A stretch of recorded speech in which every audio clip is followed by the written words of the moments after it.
Hare Krishna. Please subscribe to our channel and press the bell icon. Never miss any updates.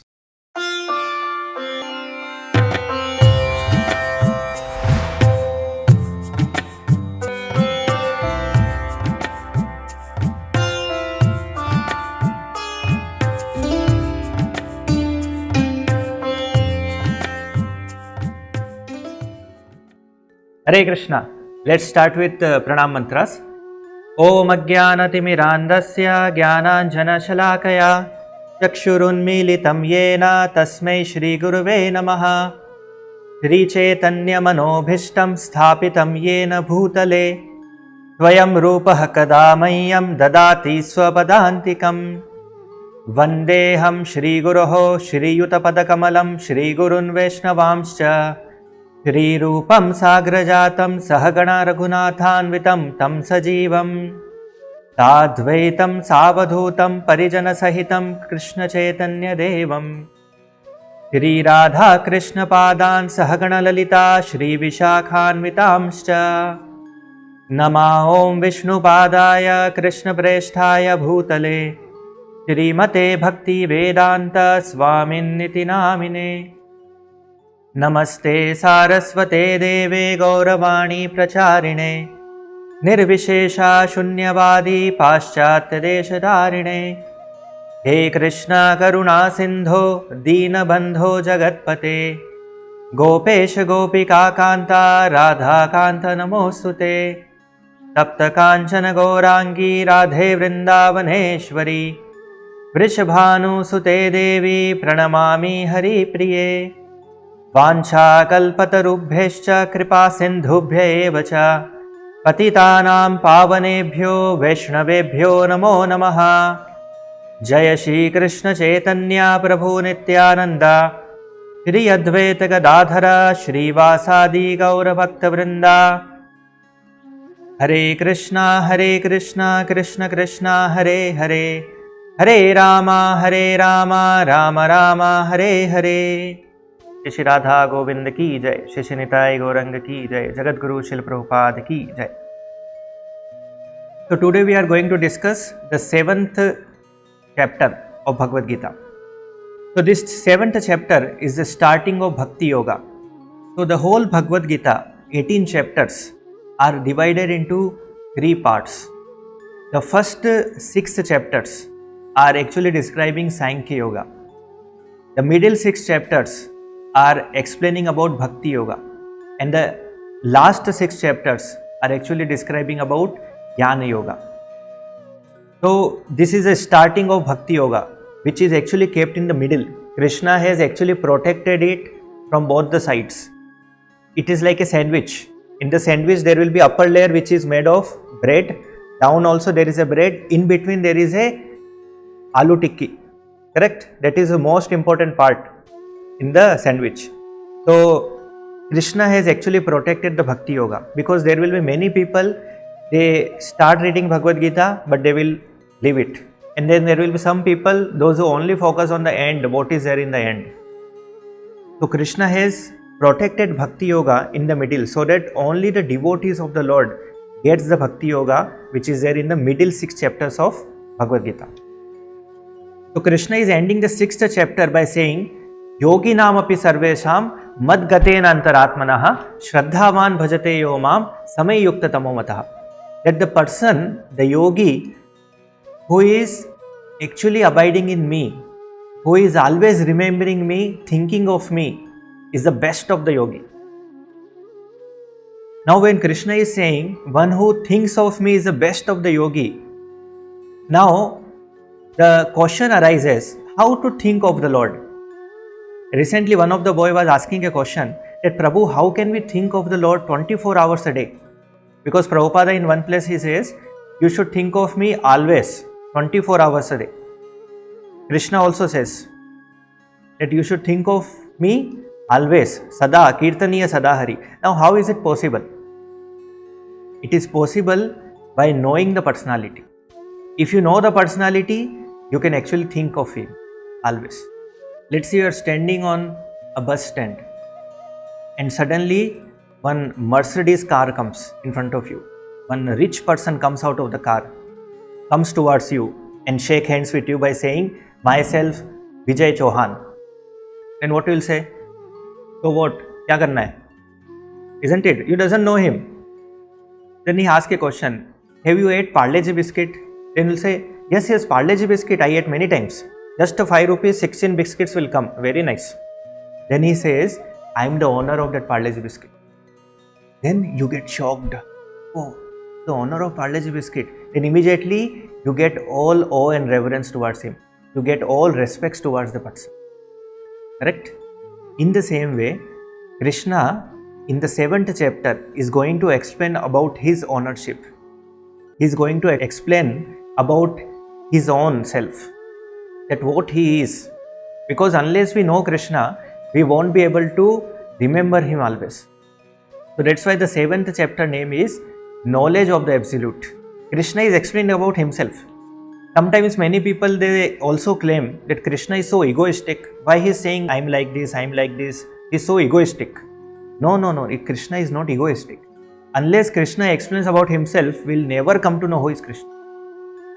Even the ordinary person, let's say Prime Minister of India, Narendra Modi, doesn't explain about himself, then how we'll come to know about him? He only has to tell that myself is like this, I like this, I have some likes, I have some dislikes. Unless Narendra Modi says, we'll not even come to know. We can't speculate on somebody, especially on people. So Krishna, not only by saying that I am Krishna, will not understand who is Krishna. Krishna has to tell who is he. That's why in the Bhagavad Gita he is explaining about himself, that I am like this, I am the owner of this, I am the proprietor, I am the Yagyapati. Everything Krishna is explaining so that we understand the Krishna's position. So this 7th chapter, which is entitled Knowledge of the Absolute, is again divided into 5 sections. The section number 1 is where Krishna is explaining about himself. It is from the shloka number 1 to shloka number 3. Only in 3 shloka, Krishna is saying that how you can know me. And then in the second section, shloka number 4th to 11th, Krishna is explaining about his material and spiritual energies. And in the third section, Krishna is explaining about 3 states of jivas, which is from shloka number 12th to 14th. Fourth section is the people who surrenders to Krishna and who doesn't surrenders to Krishna, is from shloka number 15 to 25th. And then the last section of Bhagavad Gita, chapter number 7, is shloka number 26 to 30th, where Krishna is explaining about one who knows Krishna gets freedom. What is the result? What is the freedom he gets? So like this, there are 5 sections in this 7th chapter. Now let us understand the first one, where Krishna is explaining about himself. He is saying, Maya sakta mana partha yogam yunjan madashrayah asamsayam samagram mam yatha gyasya srimad shunu. So Krishna here is actually telling the process of understanding him. If we want to understand Krishna, there is a process. What is the process? The first thing is we should attach our mind to Krishna. So he is saying, Maya asakta, your mind should become attached to me. Madashrayah, you should take my shelter. And then suno, listen to me. These are the 3 very, very important qualifications to understand Krishna. Our mind should be attached to him. We have to take his shelter and we have to listen to him. And then in the second shloka, Krishna explains about 2 important principles, which is a phenomenal world and noumenal world. Phenomenal world means material world. There are some phenomena which works in material world. And the second is spiritual world, which is a noumenal world, which is an unanimated world. We won't be able to understand it. Okay? And then Krishna says, out of many thousands of men, one may endeavor for perfection. And of those who have achieved perfection, hardly one knows me in truth. So it is very, very difficult to understand Krishna. It is not so easy that okay, somebody goes to temple, he'll understand Krishna.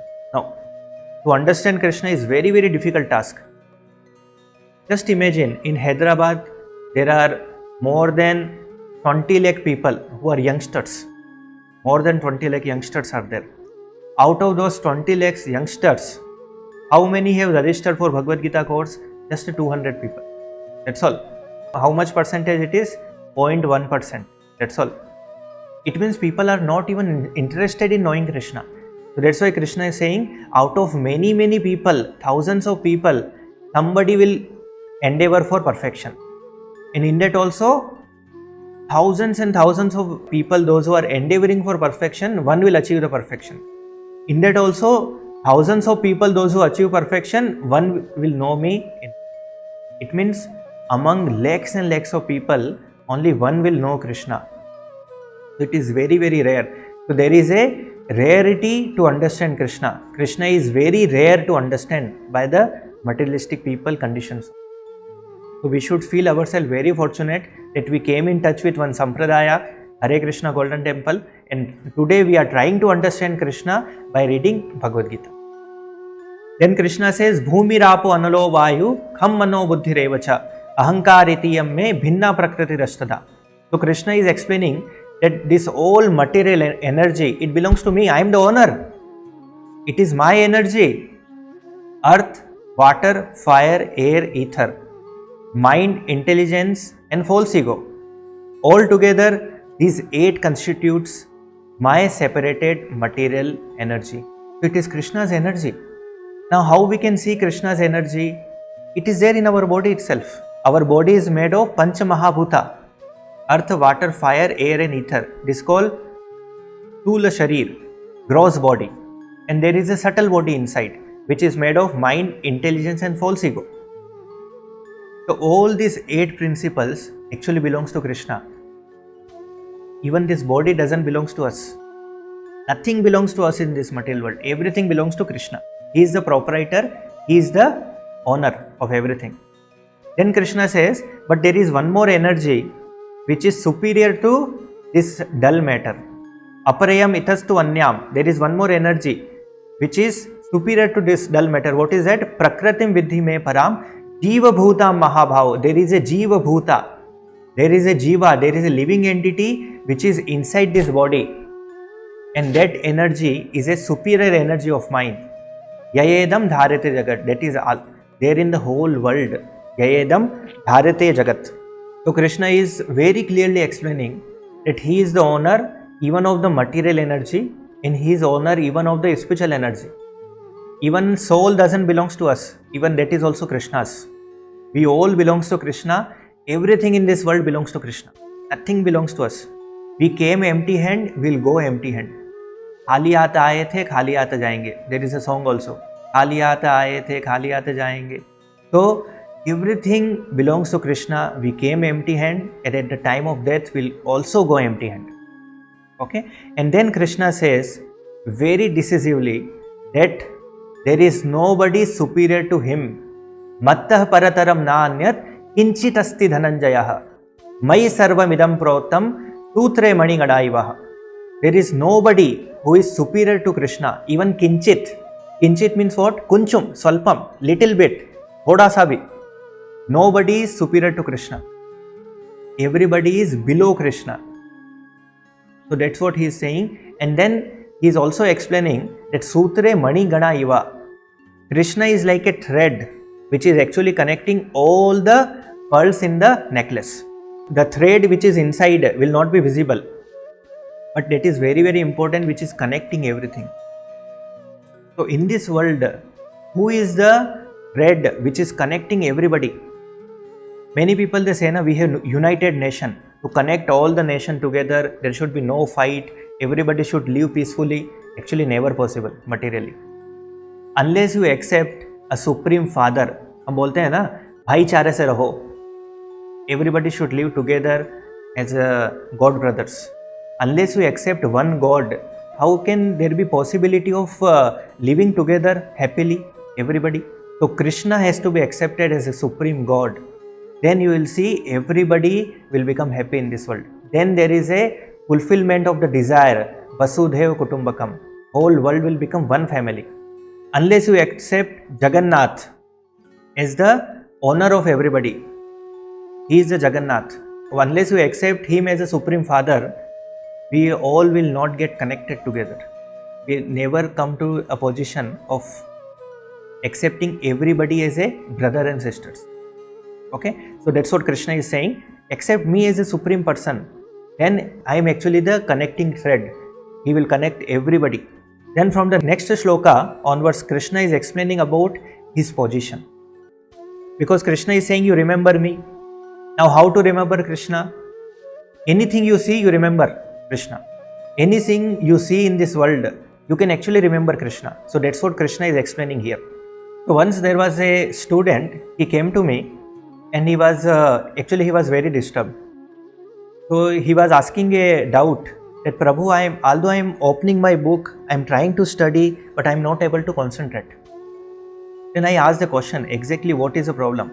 Why you are not able to concentrate? Then he says, whenever I do anything, even I am opening my book, but I am able to see my girlfriend. I am only seeing my girlfriend there. Christ. Even he is studying, he is seeing girlfriend. How come it is possible? Because I love her so much. So because I love her so much, anywhere, whatever I see, I am seeing her only. You see? Then I understood, yes, that's what is the principle of Bhagavad Gita. Krishna is saying, you remember me. How can you remember Krishna 24 hours? Unless we love Krishna, we cannot remember Krishna. So that's why Krishna is saying, wherever you see me. How to see Krishna? So Krishna is explaining about himself, Rasom Apstu Kaunteya, I am the taste of water. Whenever you drink water, you should remember Krishna. Even if you are thirsty, if I give you juice, if I give you milk, if I give you Coca-Cola, thumbs up, dil mange more, nothing will happen. You need only water, then only you will be satisfied. So Krishna is the taste of water, which is actually satisfying us. And then Krishna says, I am the light of sun and moon. Why is he specifically saying sun and moon? Because we are very much dependent on the light of sun and moon. If sunlight is not there, no energy will be there. All the planets are actually getting energy from the sun itself. And then why moonlight? Because moonlight is very, very important for vegetation.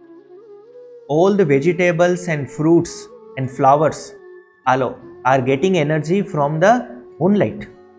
Then he is saying, I am the sound in the ether. If I clap like this, there is a sound. How that sound has come? That sound has come because of ether. I am talking to you, there is a sound. Why? Because in the mouth there is a ether, there is a space. If I eat something, will I be able to speak? I won't be able to speak. So that is a sound in the ether. Then Krishna says, I am the ability in the man. Everybody in this world has some ability, and all the abilities has come from Krishna. All our abilities, our talents, our skills, they actually are like borrowed plums. We actually borrowed from Krishna. If we don't utilize for Krishna's purpose, it is all waste of time, waste of the ability. There is no use of it. Okay? So all the abilities are actually coming from Krishna. Then in the next shloka, Krishna explains, I am the original fragrance of the earth. I am the heat of the fire. I am the life of all who lives. And I am the penance of the ascetics. Then in the next shloka, Krishna is saying, I am the seed giving father. I am the seed of whole existence. And then he is saying, I am the intelligence of the intelligent person. And I am the power of all the powerful people. And then he is saying, I am the strength of the strong. And I am the sex life which is not contradictory to the religious principle. Very, very important to understand. Dharma aviruddho kamo asmi. I am the sex life which is not contradictory to religious principle. Now what exactly is the meaning? So Acharyas, they explain that sex life is not meant for enjoyment. When the two genitals come together, there is a sense of enjoyment which a male and female both feels. But Krishna is saying, Dharma aviruddho. Now what is the dharma? The dharma of sex life is, the sex life is meant for begetting only Krishna conscious children. No other purpose. Actually sex life is not meant for enjoyment. Sex life is only meant for begetting Krishna conscious children. So the real self-realization begins when we understand I am not male, she is not female. when you come out of the bodily concept of life, then the real realization begins. So here Krishna is saying, Dharma aviruddho kamo asmi. I am the sex life which is as per the religious principle. Otherwise it is illegal or illicit. That's what we understood in the 4 regulative principles. The first one of the regulative principle is no illicit sex. So the meaning is a sex which is only for enjoyment purpose. That is called as illicit sex, and it is aviruddha. It is actually viruddha of, it is against the religious principles. Okay. Now in the next section, Krishna is explaining that there are some people, those who are under the modes of material nature, cannot know me. What are the modes? The first one is the mode of goodness, passion and ignorance. So a person who is under the 3 modes cannot understand me, especially a person who is deluded by the modes of material nature. What is the meaning of delusion? Delusion means complete illusion. Illusion is one level. Illusion is even one more level. So those who are completely illusioned, they are called as deluded person. So Krishna says, deluded by 3 modes of material nature, the whole world does not know me. Krishna is saying the people, those who are under the modes of material nature, cannot actually know him. So there are 3 modes of material nature. One is called Sattva, Rajo and Tama. And everybody in this material world, those who are under the modes of material nature, are actually conditions. They are conditioned by these 3 modes of material nature. What is their condition? The condition is actually described as Sattva-guna people, they will get conditioned by knowledge. Rajoguna people will get conditioned by unlimited desires, and Tamoguna people will get conditioned by madness. So these 3 modes of material nature actually conditions us. It actually binds us in many ways. Okay? And then Krishna is saying one very important principle for all of us to understand. If you want to come out of this material world, if you want to come out of these 3 modes of material nature, which is very powerful, Duratya means very difficult to overcome. Very difficult to overcome. So Krishna is saying, Devihi Esha Gunamahi Mama Maya Duratya. It is Krishna's Maya. Why it is Duratya? Why it is very difficult? Because it is Krishna's Maya. It is Krishna's energy. But he is saying the principle, he is saying one of the gateway to go out is Mameva ye prapadhyante Maya metam tarantite. If somebody surrenders to me, if someone comes to me and takes shelter of me, prapadhyante, surrenders to me, then what happens? Maya etam tarantite. He becomes free from Maya. He actually can cross over Maya. So Krishna is saying, the translation, if you see, this divine energy of mine, consisting of 3 modes of material nature, is difficult to overcome. But those who have surrendered unto me can easily cross beyond it. So Krishna is saying the people, those who surrenders to me, will actually cross over the Maya's influence. But there are some people will never surrender to Krishna. It's not that everybody will go and surrender to Krishna. There are some people who will never surrender to Krishna. So Krishna says in the next shloka that there are 4 idiots. The 3 Idiots movie all of you would have seen. But there are 4 idiots which Krishna explains in this Bhagavad Gita. That there are 4 idiots will never surrender to Krishna. Who are those 4 idiots? The first one is Budha. Budha means donkeys, rascals. They will never surrender to Krishna. And the second variety is Naradhama. Naradhama means lowest among mankind. They will be always busy in political and social principles. What Narendra Modi is saying, what Rahul Gandhi is saying, what all political people are saying, he'll completely busy. What Krishna is saying, they are not bothered about. They are bothered about what Narendra Modi is saying, what Rahul Gandhi is saying. Okay. And next he says, Maya Aprahita Jnanaha. There will be many intelligent people in this material world. There are many scientists, scholars, and then philosophers.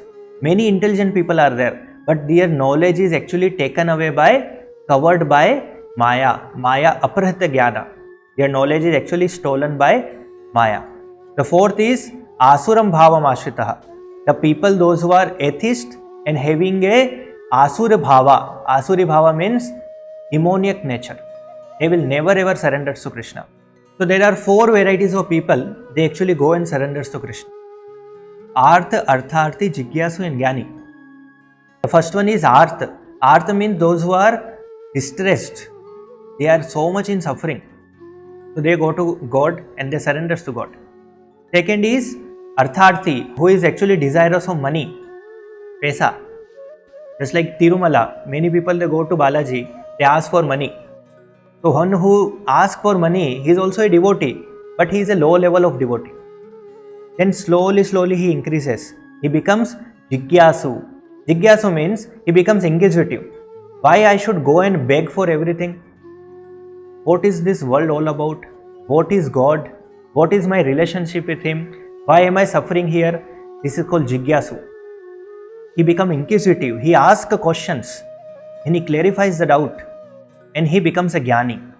And then Jnani also surrenders to Krishna. These are the four varieties of people they surrenders to Krishna. There are some examples given of the people in all the four stages of life, all the four varieties, they surrenders to Krishna. Just like Artha, example is Gajendra Moksha. So Gajendra, in the distress condition, he actually surrenders to God. So he is in the category of Artha. He got a liberation. He became a great devotee. Then the second is Jigyasu. Example is Shaunak Rishi. So Shaunak Rishi, he was asking question. He was very inquisitive. What happened? What happened? What Krishna did? What Pandava did? The whole Bhagavatam came out from the mouth of Suta Goswami. He was asking question. Then the third one is Artharthi, like Dhruva Maharaj. Dhruva Maharaj, he was having a desire. I should get a kingdom more than my father. He went to the forest and started doing tapasya. So he was in the desire of asking money, kingdom, property, but still he became a great devotee. As soon as he saw the Lord, immediately he forgot all his material desires and he told, Kancham Vichinnam Api Divya Ratnam. I was actually desiring for broken pieces of glass, but what I got Divya Ratnam. I got diamonds and jewels by seeing you. So that is called Jigyasu. The fourth category is Jnani. For example, Sanat Kumar, four sons of Brahma, they were very intelligent people. They actually surrendered to Krishna. Krishna says in the next shloka, Bahunam Janma Namante Jnanvan Mam Prapadyate. After many births, the people, those who are actually in knowledge, they surrenders to me, knowing me to be the cause of all causes and all that is. Such a great soul is very rare. So when Krishna says after many lives, when somebody becomes a intelligent person, he surrenders to me. He becomes my devotee. So in this process of surrendering, there are two varieties of people who surrenders to Krishna indirectly. There are people who surrenders to Krishna directly, and there are some people who surrenders to Krishna indirectly. Who are they? So there are two categories.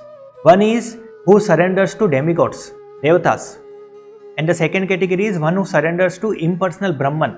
They actually become impersonalists. So then in the next section of Bhagavad Gita, next section of this 7th chapter, Krishna explains about the people, those who surrenders to demigods, devatas. So he says, Kamestester hitagyana prapadyante anya devataha. Those whose intelligence has been stolen by material desires, surrender unto demigods and follow the particular rules and regulations of worshipping according to their own nature. So Krishna here is explaining that people, those who are intelligence is stolen by material desire. I want this, I want this, I want this. So there will be many desires. So there are many recommendations in the scriptures that if you want a particular benediction, go to this demigod. If you want this benediction, go to this demigod. So all these material desires will get fulfilled. But in actuality, Krishna is saying all the desires are actually fulfilled by me alone. I am the one who is actually fulfilling the desires of the person through demigods. But Krishna is saying this kind of fulfilling the desires and worshipping of the demigods is avidhi purvakam. It is not the correct vidhi, it is not the correct process. This process is avidhi purvakam. So Krishna is very clearly saying that all the benedictions are actually given by me alone. Demigods have no power. Without Krishna, they are useless. So many times people they get confused. Who are these demigods? They're saying everybody is same, everybody is one, everybody is God. No, it is not like this. It is like saying everybody is Prime Minister. Will you say everybody is Prime Minister? Narendra Modi is also Prime Minister, Amit Shah is also Prime Minister, Prakash Javadekar is Prime Minister, Nitin Gadkari is Prime Minister. No, we will not say like this. They are all ministers. They are handling one department. So Narendra Modi is the Prime Minister. Under him there are many departments and these all ministers are departmental heads. They are like HODs. So different department is given to one personality. Just like Education Department is given to Prakash Javadekar. Home Ministry is given to Amit Shah. Transportation, road construction, everything is given to Nitin Gadkari. Health Ministry is given to Harshvardhan. Like this, different departments are there, different ministers are there. In the same way, in the universal government, see, just to control small tract of land which is called India, Bharat, you need so many ministers, so many departmental people, correct? So many staffs. Now here if you see universal government, the whole planetary systems, cosmic creation has to be maintained. Whole universe has to be maintained. Now you need how many people? You need many demigods. They are actually like ministers. Under Krishna, they are all like ministers. So how many demigods are there? There are 33 crore demigods. Many people they get confused with the word koti. Because scriptures they use the word, Sanskrit word is as koti. 33 koti demigods, devatas. So many people they say koti means varieties. 33 varieties of demigods. That is also correct, but that is not the word meaning of koti is variety. That is also correct. But koti here meaning is crore. Okay, so that is very clear. Don't get confused. Many people will tell something and all. We should not get confused. As per the scriptures, there are 33 crore demigods. Okay, and all the demigods they are part and parcel of Krishna. They are under Krishna's direction, working in this material world for the maintenance. For example, the education department is given to Mother Saraswati. Rain department is given to Indra. Fire department is given to Agnidev. And then finance is given to Kubera. Like this, different demigods have different purpose, different ministry which they are handling. They are not bothered about other people. They are handling their own ministry. Okay, so this is called demigods. So Krishna very clearly is saying, Antavantu phalam tesham tad bhavati alpamedasam. Only less intelligent people go to demigod. Only less intelligent people. And what is the result which they get? The result actually is temporary and limited. Antavanta, it is temporary and limited. It is not permanent. So this is one category of people. They go to demigods, they worship. It may be Lord Shiva, Indra, Saraswati or Ganesha, many varieties of demigods. They go to demigods and they worship the demigods. There is one more variety of people, they indirectly worship Krishna in the form of impersonal Brahman. Who are those people? The people, those who worship Krishna as a impersonal Brahman, they are also considered as a Alpa Buddhayaha. They are also considered as a Alpa Buddhaya. The unintelligent men who do not know me perfectly think that I, the Supreme Personality of Godhead, Krishna, was impersonal before and have now assumed this personality. Due to their small knowledge, they do not know my higher nature, which is imperishable and the supreme. So Krishna very clearly saying, Avyaktam Vyakti Mapannam. It means from an impersonal Brahman, from a light or Jyoti or something like this, Vyakti Apannam, one personality has come. Well, it is wrong. Krishna is the source of even impersonal Brahman. God is not impersonal. God is a personality. God is a personality. He also has all the features like us. He is a personality. Krishna is a personality. But his personality is supreme. He is supreme personality of Godhead. He is God of even the gods. Okay? So that was the understanding which we get from Bhagavad Gita. Then further Krishna says, Naham prakasha sarvasya yoga maya samavrita. That I am not visible or I am not revealed to everybody in this world. I am actually covered by yoga maya. So Krishna has two potencies. One is Mahamaya, one is Yoga Maya. Mahamaya means which is there in this material world, which covers the intelligence of all the people, conditioned souls. There is one more energy which is in the spiritual world, which is called Yoga Maya.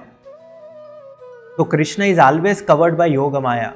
If somebody is not a devotee of the Lord, he cannot see Krishna, he cannot visualize Krishna, he cannot understand Krishna. So Krishna is always invisible or unrevealed to the people, those who are mudha, mudho na bhi janati, the people those who are unintelligent or less intelligent.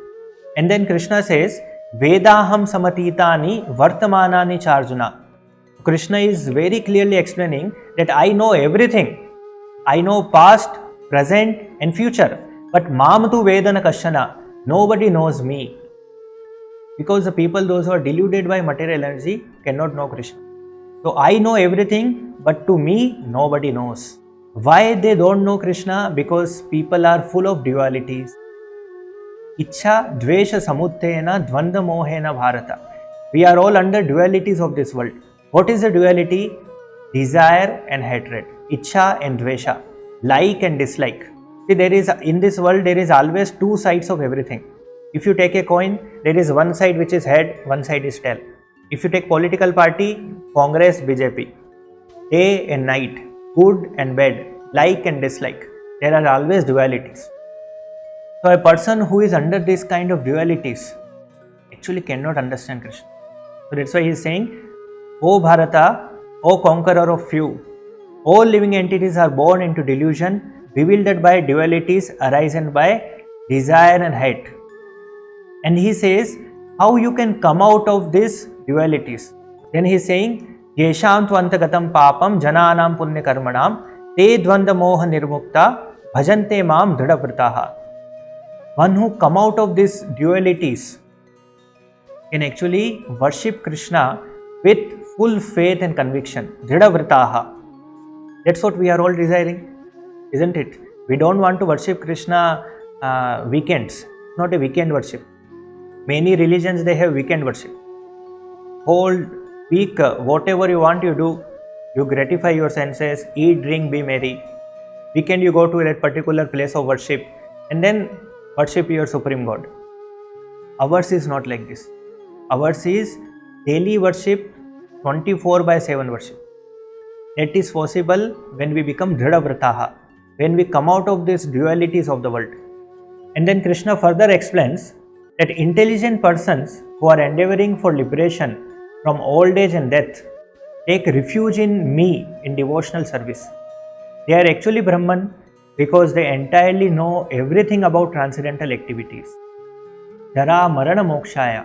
We all are desiring a life free from birth and death, a life free from old age. How it is possible? Only by taking shelter of Krishna. Because Krishna is also called as Mukunda. Mukunda means he is the giver of liberation, mukti. He gives mukti to everybody, all his devotees. That's why his name is Mukunda. Then in the last shloka, Krishna concludes by saying, Tadi bhutadhi devam mam, tadi yagnam cha ye viduhu, prayana kale api cha mam, te vidhur yukta chetasaha. So Krishna is saying that he is Adhibhuta. Adhibhuta means one who governs the whole material manifestation. And then he says Adhidevam. Adhidevam means he is the lord of all the demigods, all the devatas. And then he is Adhiyagnam, one who is sustaining all the sacrifices, one who is the benefactor of all the sacrifices. So Krishna concludes by saying, one who knows me in this position, this is the position of the Supreme Lord. He is Adhibhuta, he is Adhideva and he is Adhiyagna. If we know Krishna like this, then what happens? Prayana kale apicha mam te vidhur yukta chetasaha. So he is saying, those who know me as the Supreme Lord, as the governing principle of the material manifestation, who know me as the one underlying all the demigods, And as the one sustaining all sacrifices can with steadfast mind understand and know me even at the time of death. And then Krishna concludes by saying this, that one who knows me like this in these three principles can remember me even at the time of death. Forget about 24/7. Even at the time of death, we can remember Krishna. So that's why Krishna has explained himself in the 7th chapter that he is like this, he is the proprietor, he is the owner, he is the master of all the demigods. So that once you know Krishna, you can actually remember him always. Okay, so we'll end it here. Thank you. Hare Krishna.